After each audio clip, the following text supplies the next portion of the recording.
आकाशवाणी भोपाल से प्रस्तुत हैं प्रादेशिक समाचार।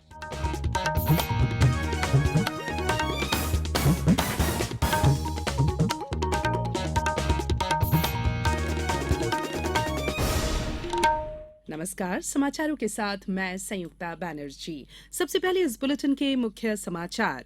भिंड की अटेर विधानसभा के किशुपुरा मतदान केंद्र पर कल होगा पुनर्मतदान। उगते सूर्य को अर्घ्य देने के साथ ही छठ महापर्व का हुआ समापन। भारत को हराकर ऑस्ट्रेलिया ने जीता आईसीसी क्रिकेट विश्व कप का खिताब। और उज्जैन में भगवान महाकालेश्वर की कार्तिक माह की पहली सवारी का आज होगा आयोजन। अब समाचार विस्तार से। चुनाव आयोग ने 21 नवंबर को प्रदेश के भिंड जिले में अटेर विधानसभा क्षेत्र के मतदान केंद्र 71 किशुपुरा नंबर 3 पर पुनर्मतदान के आदेश दिए हैं। पुनर्मतदान के आदेश मतदान प्रक्रिया में गोपनीयता के उल्लंघन की शिकायत मिलने के बाद दिए गए हैं। पुनर्मतदान कल मंगलवार को सुबह 7 बजे से लेकर शाम 6 बजे तक होगा। सुबह 5:30 बजे मॉक पोल होगा। पुनर्मतदान के लिए मतदान अधिकारी आवश्यक सामग्री के साथ आज रवाना होंगे। पुनर्मतदान में मतदाताओं के बाएं हाथ की मध्यम उंगली में स्याही लगाई जाएगी। इसकी सूचना सभी अभ्यर्थियों और राजनीतिक दलों को अनिवार्य रूप से देने और मतदान केंद्र के क्षेत्र में मुनादी पिटवाकर व्यापक प्रचार प्रसार करने के निर्देश भी भारत निर्वाचन आयोग ने दिए हैं। जिला निर्वाचन अधिकारी संजीव श्रीवास्तव ने बताया कि मतदान की आदर्श आचरण संहिता के सभी नियम लागू होंगे। मतदान कराने के लिए नए मतदान दल का गठन किया जाएगा। साथ ही नए सेक्टर अधिकारी नियुक्त किए गए हैं। मतदान में पूर्व में हुई लापरवाही पर पोलिंग पार्टी को सस्पेंड कर दिया गया है।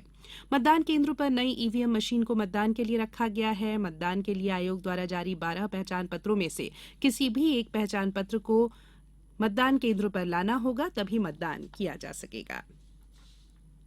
इंदौर जिले में विधानसभा निर्वाचन के लिए 17 नवंबर को मतदान के पश्चात इलेक्ट्रॉनिक वोटिंग मशीन और वीवीपैट को पूरी सुरक्षा के बीच नेहरू स्टेडियम में स्थित विधानसभा क्षेत्रवार बनाए गए स्ट्रांग रूम में रखा गया है। इलेक्ट्रॉनिक वोटिंग मशीन और वीवीपैट की सुरक्षा और निगरानी सतत रूप से की जा रही है।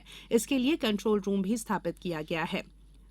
हातौद के एसडीएम अजय भूषण शुक्ला को कंट्रोल रूम का प्रभारी बनाया गया है। इस संबंध में कलेक्टर और जिला निर्वाचन अधिकारी इलैया राजा टी द्वारा जारी आदेशानुसार तहसीलदार और नायब तहसीलदारों की ड्यूटी लगाई गई है। ईवीएम स्ट्रांग रूम में इलेक्ट्रॉनिक उपकरण, मोबाइल आदि प्रतिबंधित किए गए हैं। स्ट्रांग रूम की लॉगबुक, नियुक्त सुरक्षा और इसका ड्यूटी रजिस्टर संधारित किया जा रहा है। सीसीटीवी कैमरों के माध्यम से भी सतत निगरानी की जा रही है।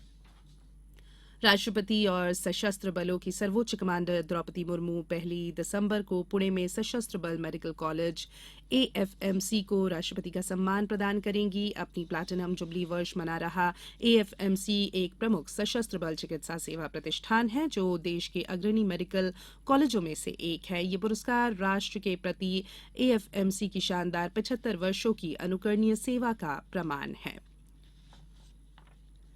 आज उगते सूर्य को अर्घ्य देने के साथ ही छठ महापर्व का समापन हो गया। समृद्धि मंगल कामना के इस पर्व के लिए आज सुबह से प्रदेश के कई शहरों में जलाशयों, नदी घाटों पर श्रद्धालुओं के पहुंचने का सिलसिला शुरू हो गया था। जैसे ही सूर्य की पहली किरण ने पूर्व दिशा से दस्तक दी, सभी व्रती ने अर्घ्य देकर 36 घंटों से चले आ रहे निर्जला व्रत पूरा किया।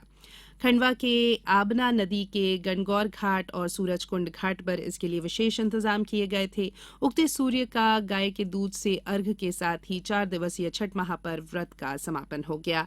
बांस से बने डाल और सूपे में प्रसाद रखकर माता को पूजा गया। माता को ठेकुआ यानी आटे और गुड़ से बना प्रसाद, मौसमी फल आदि का भोग लगाया गया। सिंगरौली के मोरवा छठ घाट, रेलवे स्टेशन के समीप बने घाट, झिगुर्दा घाट, बिरला कॉलोनी और एनसीएल कॉलोनी में स्थित घाट पर आज सुबह भगवान भास्कर की पूजा पूर्वांचल के लोगों ने की।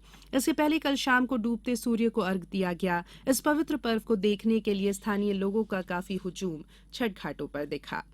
इंदौर में पारंपरिक छठ महापर्व के लोकगीतों के बीच आज सुबह उगते सूर्य को अर्घ्य दिया गया। शहर और उसके आसपास के क्षेत्रों में 125 से अधिक छठ घाटों का नजारा बिल्कुल भक्तिमय हो गया। अर्घ्य के पश्चात व्रती के परिवारों द्वारा श्रद्धालुओं में ठेकुआ और फलों के प्रसाद का वितरण किया गया।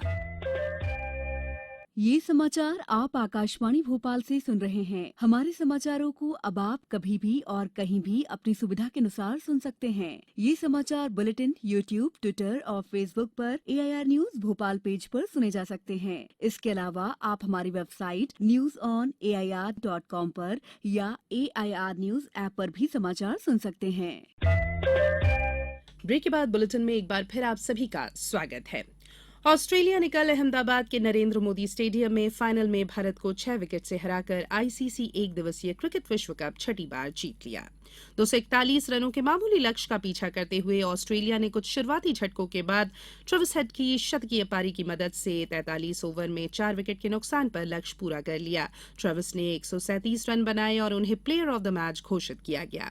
इससे पहले ऑस्ट्रेलिया ने टॉस जीतकर क्षेत्र रक्षण का फैसला किया। पहले बल्लेबाजी करते हुए भारत ने निर्धारित 50 ओवरों में 240 रन बनाए। विराट कोहली और KL राहुल ने अर्धशतक लगाए। ऑस्ट्रेलिया के लिए मिशेल स्टार्क ने 3 विकेट लिए, जबकि पैट कमिंस और होज हेजलवुड ने 2-2 विकेट लिए। भारतीय स्टार बल्लेबाज विराट कोहली को उनके बेहतरीन प्रदर्शन के लिए प्लेयर ऑफ द टूर्नामेंट पुरस्कार दिया गया। कोहली ने 11 पारियों में कुल 765 रन बनाए, जो विश्व कप के एक संस्करण में किसी बल्लेबाज द्वारा बनाए गए सबसे अधिक रन हैं। मोहम्मद शमी विश्व कप 2023 के श्रेष्ठ गेंदबाज रहे। उन्होंने 7 मैचों में कुल 24 विकेट लिए। प्रधानमंत्री नरेंद्र मोदी ने क्रिकेट विश्व कप की जीत पर ऑस्ट्रेलिया को बधाई दी है। एक सोशल मीडिया पोस्ट में श्री मोदी ने कहा कि पूरे टूर्नामेंट में उनका प्रदर्शन सराहनीय था, जिसके परिणाम स्वरूप उन्हें आज विजय मिली। उन्होंने उल्लेखनीय खेल के लिए ट्रेविस हेड की भी सराहना की। श्री मोदी ने टीम इंडिया की भी प्रशंसा करते हुए कहा कि विश्व कप के दौरान उनकी प्रतिभा और दृढ़ संकल्प उल्लेखनीय था। उन्होंने कहा कि टीम ने बेहतरीन जज्बे के साथ खेला और देश का मान बढ़ाया।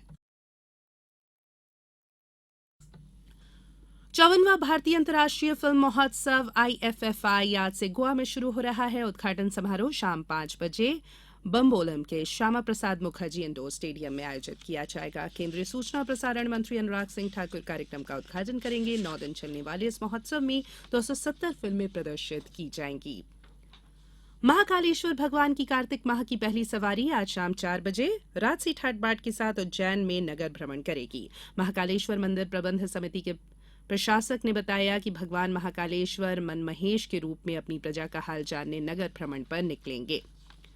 महाकालेश्वर भगवान की सवारी में पुलिस बैंड, घुड़सवार दल, सशस्त्र पुलिस बल के जवान आदि के साथ महाकालेश्वर मंदिर से रामघाट पहुंचेगी। वहां मां क्षिप्रा के जल से पूजन अर्चन किया जाएगा। इस वर्ष शाही सवारी का आयोजन 11 दिसंबर को किया जाएगा। इसी तरह ओमकारेश्वर में सोमवार की सुबह गोपाष्टी के अवसर पर प्राचीन परंपरा के अनुसार ओमकार महाराज प्रतीकात्मक रूप से मालवा निमाड़ की प्रजा का हाल जानने के लिए निकले हैं।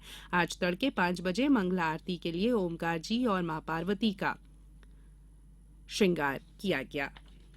अब कुछ समाचार संक्षेप में। मध्य प्रदेश पश्चिम क्षेत्र विद्युत वितरण कंपनी ने जानकारी दी है कि इंदौर शहर में अब तक करीब 2,30,000 स्मार्ट मीटर्स लगाए गए हैं। छिंदवाड़ा में अमरवाड़ा समीप ठेल नदी में एक कार नदी के पुल से नीचे गिर गई। कार सवार घायल 2 लोगों को जिला अस्पताल रेफर किया गया है। धार जिले के बदनावर में पुलिस ने लाखों की अवैध अंग्रेजी शराब से भरा हुआ कंटेनर पकड़ा है। एक आरोपी को भी गिरफ्तार किया है। आगरमालवा जिले में उज्जैन मार्ग पर रविवार देर शाम हुए सड़क हादसे में एक व्यक्ति की मौत हो गई, वहीं दूसरा गंभीर रूप से घायल हो गया। और खरगोन जिला मुख्यालय पर एक व्यक्ति अपने 3 बच्चों के साथ बांध में कूद गया। घटना में 2 बच्चों की मृत्यु हुई है, जबकि पिता और एक बच्ची को सुरक्षित निकाल लिया गया है। अंत में बुलेटिन के मुख्य समाचार एक बार फिर। भिंड की अटेर विधानसभा के किशुपुरा मतदान केंद्र पर कल होगा पुनर्मतदान। उगते सूर्य को अर्घ्य देने के साथ ही छठ महापर्व का हुआ समापन। भारत को हराकर ऑस्ट्रेलिया ने जीता ICC क्रिकेट विश्व कप का खिताब। और उज्जैन में भगवान महाकालेश्वर की कार्तिक माह की पहली सवारी का आज होगा आयोजन। बुलेटिन में फिलहाल इतना ही। अनुमति दीजिए। नमस्कार।